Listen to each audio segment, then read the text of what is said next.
Assalamualaikum adik-adik.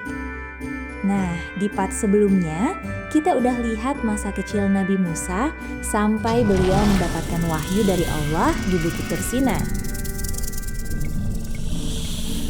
Masih ingat nggak terakhir Nabi Musa bersama siapa? Benar, Nabi Musa bersama istrinya Syafurah sedang dalam perjalanan ke Mesir. Setelah menerima wahyu dari Allah di puncak Bukit Tursina, Nabi Musa bersama istrinya melanjutkan perjalanan ke Mesir. Sesampai tiba di Mesir, tempat yang pertama kali didatangi Nabi Musa bersama istrinya ialah rumah orang tua kandungnya. Nabi Musa memiliki seorang kakak laki-laki yang baik dan soleh bernama Harun. Beliau kelak akan diangkat menjadi nabi utusan Allah.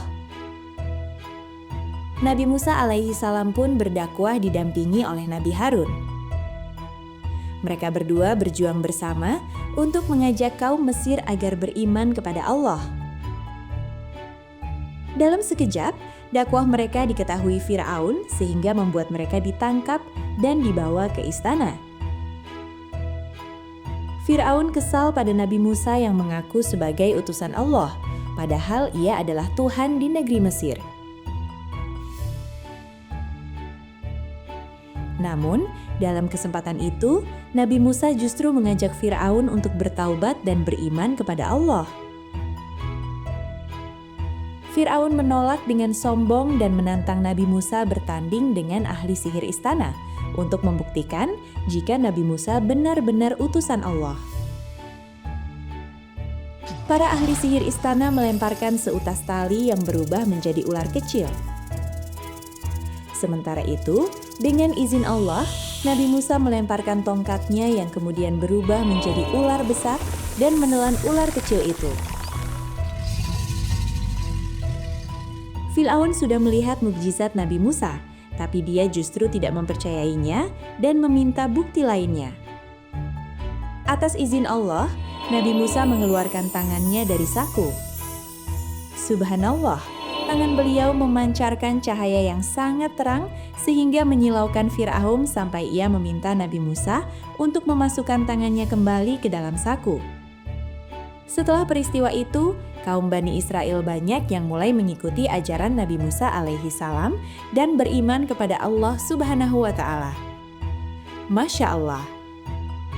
Akan tetapi, hal ini membuat Firaun sangat marah dan mulai menghalangi dakwah Nabi Musa dengan cara menindas siapapun yang mengikuti ajaran Nabi Musa. Perjuangan Nabi Musa untuk mengajak Firaun beriman kepada Allah begitu berat. Meskipun mendapat desakan dan ancaman dari Firaun, beliau tetap berdakwah secara terang-terangan. Hari demi hari, banyak rakyat kota Mesir yang mulai mengakui kebesaran Allah. Tetapi Firaun tetap tidak ingin mengakui kebesarannya, hingga pada waktunya Allah menurunkan azab bagi kota Mesir.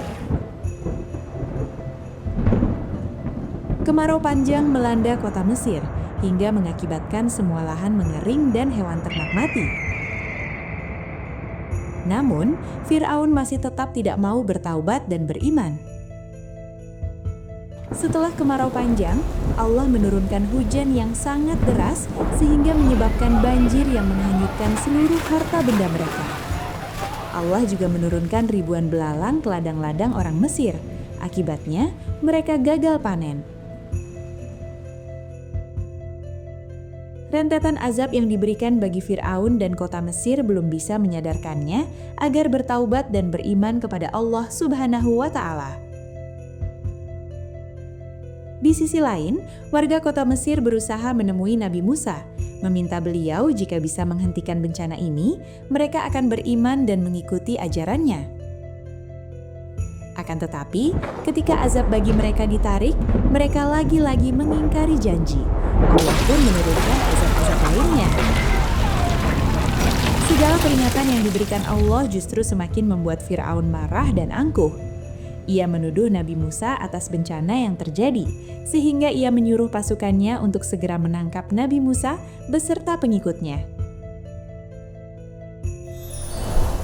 dalam keadaan terdesak, Allah memerintahkan Nabi Musa untuk meninggalkan Mesir dan pergi ke Baitul Maqdis. Namun, Nabi Musa beserta pengikutnya terpaksa terhenti di tepi Laut Merah. Mereka tidak memiliki perahu atau kapal untuk menyeberang, sedangkan pasukan Firaun terus mengejar. Adik-adik, tahukah kalian gimana Nabi Musa dan pengikutnya bisa menyeberang? Inilah mukjizat terbesar Nabi Musa. Allah memerintahkan Nabi Musa untuk memukulkan tongkatnya ke laut, dan seketika atas izin Allah, laut terbelah menjadi dua. Allahu Akbar, Allah Maha Besar. Nabi Musa beserta pengikutnya bergegas berlari. Namun di belakang mereka sudah terlihat Firaun bersama pasukannya mengejar dan menyeberangi laut itu. Sesampai Nabi Musa dan pengikutnya di seberang Laut Merah, Allah menutup kembali laut itu. Seketika laut menelan Firaun dan semua pasukannya. Sampai akhir pun Firaun tidak mau beriman kepada Allah Subhanahu wa Ta'ala. Nabi Musa beserta kaum Bani Israel yang selamat melanjutkan perjalanan. Ketika mereka sampai di Bukit Sinai, Allah memerintahkan Nabi Musa untuk ke puncak bukit dan berpuasa selama 40 hari. Di sanalah Allah menurunkan kitab suci Taurat yang menjadi pedoman hidup kaum Bani Israel agar mereka selalu berada di jalan yang benar. Subhanallah. Adik-adik, Allah selalu menolong orang-orang yang sabar dan beriman kepadanya. Semoga dari kisah ini, kita belajar untuk berani membela kebenaran, tidak sombong, dan percaya pada pertolongan Allah. Oke? Terima kasih sudah menonton. Sampai jumpa di kisah Nabi berikutnya.